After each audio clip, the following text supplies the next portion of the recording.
6 h du matin à Bandol. Suspense. Marine et Florent n'attendent pas les résultats du loto. Ils veulent simplement savoir s'ils vont pouvoir se rendre au travail. Qu'est-ce que vous faites là?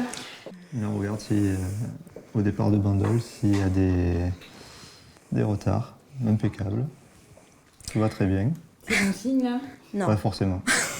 Ça varie, parce qu'à chaque fois, tout va bien. Et quand on arrive sur place, on va dire une fois sur deux, voire plus, il y a des retards. Et puis des fois, les trains passent pas. Et des fois, c'est arrivé aussi que ça soit annoncé en retard et que quand on arrive, il passe à l'heure. C'est-à-dire que si on prend le temps de se préparer en disant on a un peu de retard, ça ne veut rien dire. Elle ne sert absolument à rien, mais je le regarde quand même tous les matins. Elle est institutrice, lui informaticien, et cela fait 4 ans qu'ils prennent le TER chaque jour pour aller à 50 km d'ici, à Marseille. En voiture, pour eux, ce serait financièrement impossible.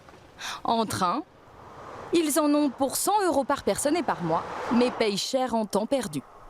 Sur 4 ans qu'on prend le train, on a calculé, on a passé 10 jours en retard, 240 heures. à peu près, en moyenne. 10 jours en retard train. En retard, pas en transport. Soit bloqué dans le train, soit sur le quai d'une gare. Ça rend fou ça. Ah oui. Pour appuyer son témoignage, pendant une semaine, Florent a filmé tous ses trajets TER. Et cela a commencé un lundi, Regarde ta montre, il est déjà 8 heures. avec déjà de premières fausses notes. Nous sommes à nouveau arrêtés en pleine voie, ne tentez pas d'ouvrir les portes, messieurs. C'est une journée idéale.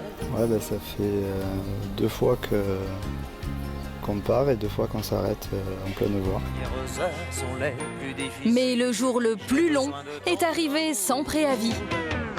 25 minutes de retard sur le train de 6h15. Moi j'ai voulu prendre celui de 6h27 qui n'apparaît plus, donc qui a été supprimé je suppose. Et on attend.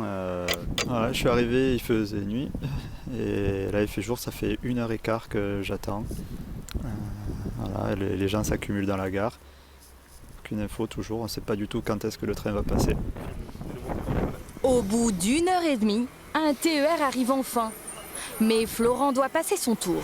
Voilà, impossible de rentrer dedans. 1h30 de retard. Voilà, du bétail.